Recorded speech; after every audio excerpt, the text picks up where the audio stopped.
as promised, kasama natin ngayon ng winning head coach of the match. Nandito si Coach Oliver Almadro of the Letran Lady Knights, still undefeated in his return to the NCAA. Coach, congratulations. Thank you. Thank you, Jojo. Congratulations. It's nice to see you. It's a privilege to sit beside you. Grabe. Pribilehiyo. Nag-i-English na ako ngayon, Coach Oliver. Player ko to dati. So, patpatin pa. Yan, dito na sikat na. Ngayon, malusog na. Oh, di ba? Oh, Coach, congratulations. Ayan. Big win for you guys. 4-0 in the NCAA. Kayo yung pinakamalaking surprise so far in the season, but that's because of the effect of your program. Talk about how you were able to bounce back. Kasi nung previous game natin, nakaisa sa inyo. Yeah. Yung EAC Lady Generals. Dito, may mga sets na dumikit, pero natapos nyo pareho yun. 25-19, 25-19. Na ano reaction mo dun sa response ng mga players mo? Nakikita mo silang natututo ba dun sa mga previous games sila papunta dito? Yeah, slowly. I've been telling them, don't look at the results right away. So what's happening kasi they're worried. Yung tawag, worried sila about the results. So sabi ko, just play every game, every point, and the results will take care of itself. Ang importante yung sariling performance muna. Coach, bago ipasa kay Anjo dito, past 3 games nyo, iba-iba yung nagli-lead sa inyo. Yeah. May game na nag-lead si Gia, may game na nag-lead etong si Yen Martin. Previous game nyo, it was Yen Martin. Now, it's Judel Netura. Anong masasabi mo sa grabe yung versatility ng mga players at gaano kayo ka-unpredictable in the season? Hopefully, may madagdag pa. And I've been preaching them na everyone can be a leader from number 1 to number 25. What important is they accept the accountability, they accept the responsibility and the sense of ownership. That this is my team, we have to work and kailangan natin pagtrabahuan to. And laging nasa board ko is teamwork and trust. So no matter sino mag-lead, ang importante, everyone wants to have that teamwork and trust with each other. Yeah. To Coach Oliver, first question ko, anong pakiramdam na isa kayo sa mga minamatang teams ngayon para sa NCAA season na to? Kasi nagulat lahat eh. You're a big revelation to all the other teams na nasa NCAA season 90. Nito, anong pakiramdam, Coach Oliver? Oh, well, first, I'm happy to be back in NCAA. Yun muna. I'm happy to be back in NCAA and hindi ako sanay. Ang bilis ng labanan. Okay. Yung team pala competitive unlike what you see on TV, on C. So, come here live. Iba yung labanan eh. Tingnan yung rally, ang tagal ng rally. So, every team is really preparing.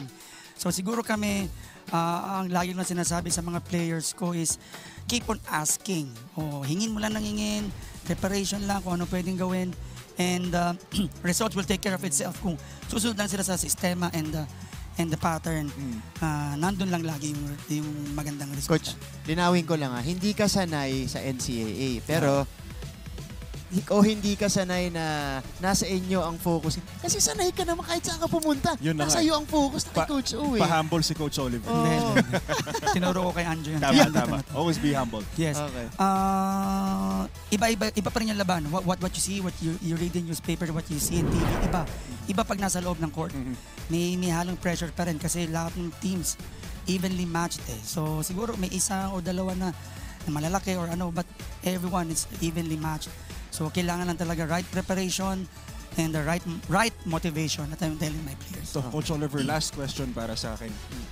Mayroon ba kayong specific adjustments and training schedule para sa next game nyo, which is the Sunday against the CSB Lady Blazers?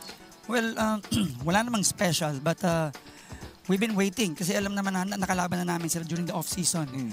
So they are really organized, strong team, well-coached, and then balanced players, deep bench. So sabi ko sa kanila, yun, everyday, be better than their best. Results will take care of itself all the time. Importante sariling performance kung ano kaya nilang gawin. So yun muna.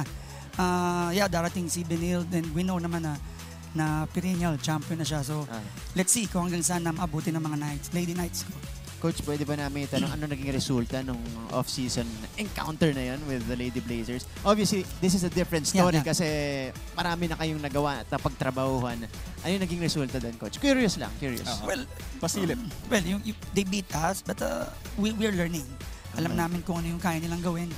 And they know kung anong kaya namin gawin. So, it boils down into maturity. That's why yung question mo rin kanina about dun sa nag-4 sets, 3 sets, that I'm telling them, they have to be mature every day, every game.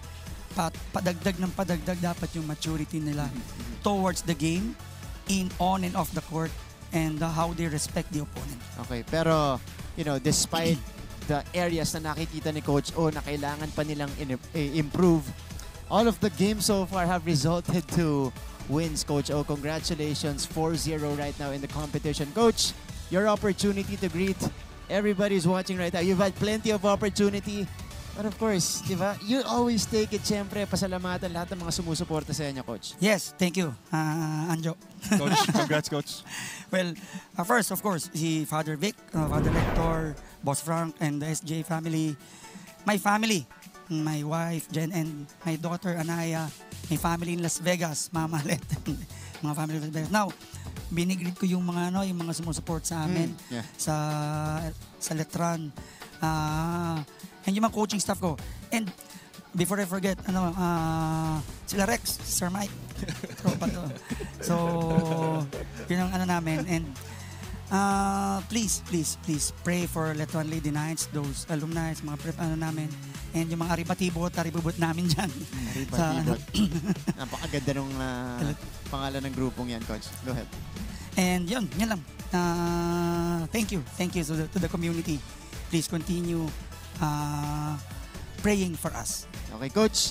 Congratulations and good luck on Sunday. That's a big clash dito sa elimination round. Ayan. Coach Oliver Almadro, winning head coach once again dito po sa NCAA Season 99.